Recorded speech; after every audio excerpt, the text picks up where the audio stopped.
नमस्कार साथियों, आप देख रहे हो डेली न्यूज़ राजस्थान। राजस्थान में इस बार 6 विधानसभा पर उपचुनाव हो गए। वहीं नागौर जिले की क्यूंसर विधानसभा सीट हॉट सीट मानी जाती है। यहां से हनुमान बेनीवाल विधानसभा चुनाव जीते हैं। नागौर लोकसभा से सांसद बनने के बाद क्यूंसर सीट खाली हो गई है। आज हम लोगों के मन की बात जानने पहुंचे। देखिए रिपोर्ट। मान लो उपचुनाव होने वाला है तो अभी तक कोई टिकट फाइनल हुआ को नहीं। तो थाने विधानसभा में कालबेले समाज के कितने गांव? हमारे कालबेलिया सफर में कालबेलिया घुमतू जाति के अध्यक्ष नागौर जिला हूँ और हमारे कालबेलिया समाज के क्यूंसर विधानसभा क्षेत्र में 11,000 वोट है।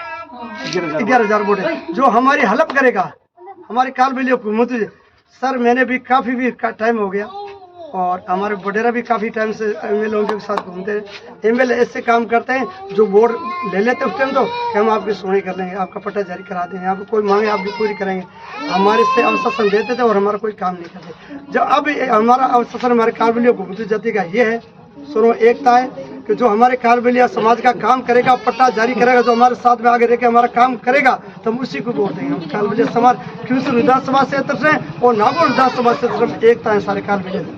आपकी क्या मांगे रहेगी? हमारी मांगा ये मेन मांगे थी हमारे पट्टा जारी हो जाए। हमारा पट्टा जारी हो जाए तो हमारे प्रधानमंत्री आवास का मकान बन जाए, हमारे लाइट भी लग जाए, हमारे नल पानी का कनेक्शन भी हो जाए और लाइट होने से हमारा बच्चा शिक्षित होता है पढ़ी के अंदर लिखने के। हम अनपढ़ हैं, 70 साल से पीछे चल रहे हैं। देश आजाद 70 साल से पीछे चल रहे हैं और हमारे देश आजाद हुए को 80 साल काफी वर्षों से किसी के राशन कार्ड में क्यों नहीं है। जन कल्याणकारी विभाग योजना की कोई हमारे कोई सहायता नहीं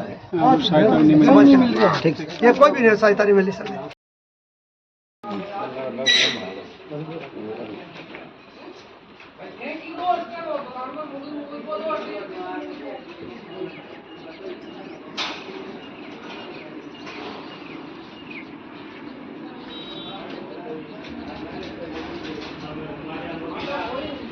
क्यूंसर उपचुनाव होने वाले हैं। इस बार उपचुनाव में क्या स्थिति रहेगी?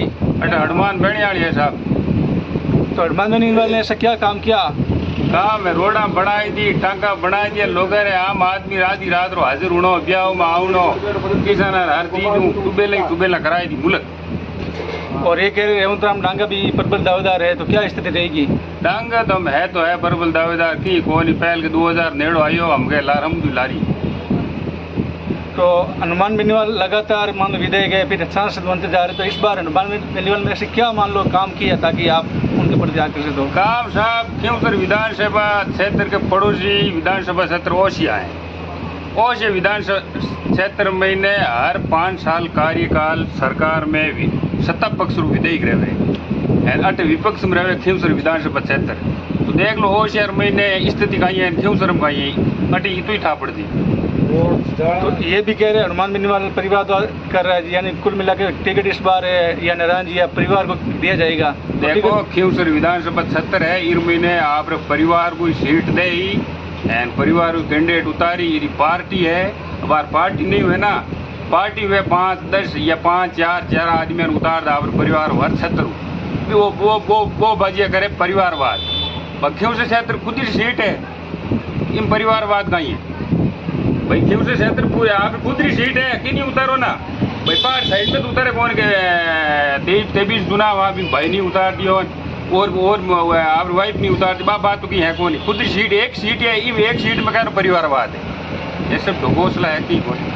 इस बार क्या रहेगी, आमने सामने टक्कर रहेगी या क्या रहेगी? 20,000 प्लस है तो जीते है, बाटो पत्र खड़ो कर दे नहीं 20,000 प्लस जीते।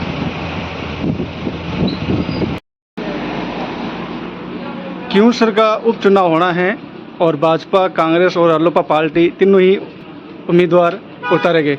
और इस बार क्या स्थिति रहेगी उपचुनाव को लेकर के? क्यूंसर की स्थिति यही है कि तीनों उम्मीदवार उतारेगी। तो हमारा तो समर्थन जो सरकार है, अभी केंद्र में बीजेपी की सरकार है और राज्य में भी बीजेपी की सरकार है, उसके पक्ष में हम मतदान करेंगे।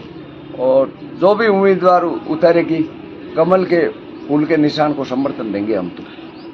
तो ये जैसे मान लो बीजेपी से रेवंत राम डांगा भी है, CR साहब भी है और ज्योति मिर्धा है, कई नाम आ रहे हैं। तो सबसे मजबूत उम्मीदवार कौन है? सबसे मजबूत उम्मीदवार रेवंत राम जी डांगा ही है।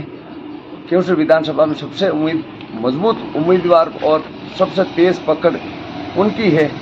कम वोटों से वो पराजित हुए हैं। तो इस बार सीधी फाइट रहेगी, कितनी लीड लेगी?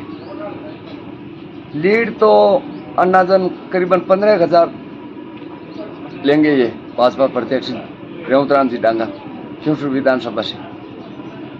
तो ये कई बार बेनीवाल कह रहे हैं कि ये अनपढ़ है या अखबार कह रहे हैं कि भाई वो अनपढ़ है, तो पहले आपने उसको पहले सरपंच बनाया, फिर आपने प्रधान बनाया, क्यों बनाया? वो तो आपको देखना था पहले। ठीक है, नहीं? क्या नाम है भाई साहब आपका? कृपाराम। अच्छा, क्यों गाँव आप रहो? कोडवा। अच्छा, तो हम किलकाई रहा उपचुनाव में बीजेपी वोट पर बीजेपी। तो जैसे सीआर साहब, ज्योति मिर्दा, कोई भी देखो जो भी आएगी बीजेपी में उसको सबसे मजबूत उम्मीदवार कौन है? अब देखो तो यहाँ तो देखने में तो वो रेवतराम डांगा ही लग रहे हैं, फिर आगे देखो कौन क्या वो पार्टी जिसको चुनेगी वही आएगी। कई नाम आप रहो? मारा नाम बलदेव राम है साहब। अच्छा, तो कई लागे स्थिति उपचुनाव बारे में? इस उपचुनाव बहुत अच्छी लागे साहब, डांगाराम की जीत ही है, रेवंत राम जी।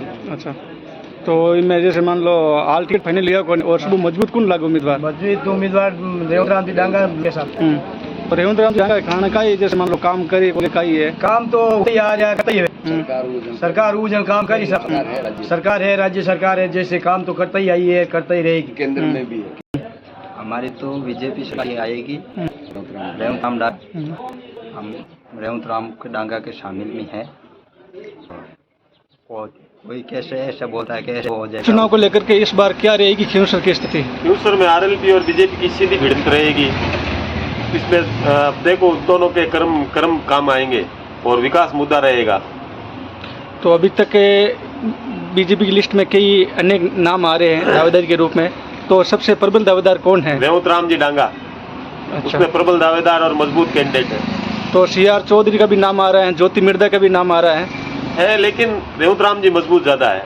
बाकी है मजबूत है, लेकिन रेवंत राम जी ज्यादा है। तो रेवंत राम डांगा ने ऐसा क्या कमाल दिखाया था कि उसका नाम प्रबल दावेदार? रेवंत राम डांगा आम आदमी से जाके मिलता है, हर आदमी के से यहाँ जाता है, हर आदमी की सहायता करता है, सुनता है सबकी। जैसे हनुमान जी सुनते हैं वैसे ही रेवंत राम जी डांगा भी सुनते हैं।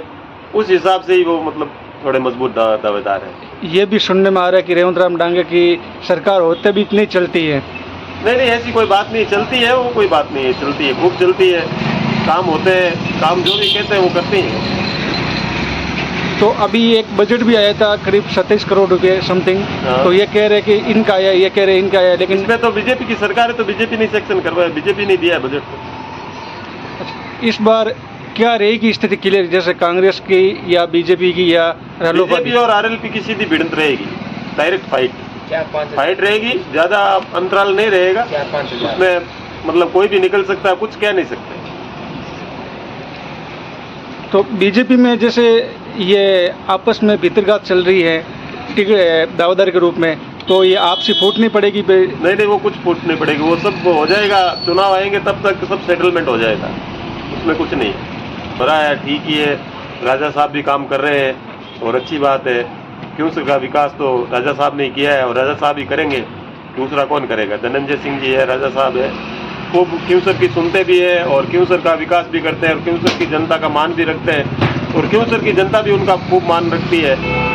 तो हनुमान बेनीवाल कह रहे जब से क्योंसर विधानसभा ये सीट बनी आज से आज तक काम में नहीं किया, चाहे सत्ता प्रदेश में सरकार किसी की हो, लेकिन सबसे पहले हमारा काम होता है। क्यों? हाँ, वो सही बात है, होता होगा काम, हम नहीं कह रहे कि नहीं होता है काम, लेकिन यहाँ क्योंसर में विकास गजेंद्र सिंह जी ने किया।